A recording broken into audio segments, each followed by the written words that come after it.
As president of the Football Association and a die-hard Aston Villa fan, football is certainly Prince William's game.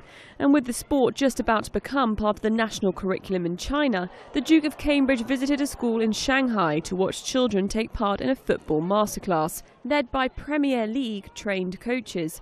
The scheme, called Premier Skills, is run by the British Council and aims to foster a passion for the game among Chinese schoolchildren.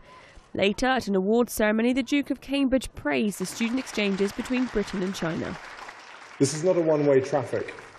The number of British students coming to China grows every year. These students, in years to come, will form a network to the benefit of both our countries, sharing their experiences and ideas and cooperating in tackling the huge challenges that confront the next generation. Prince William's trip formed part of the first official visit to mainland China by a senior British royal in a generation.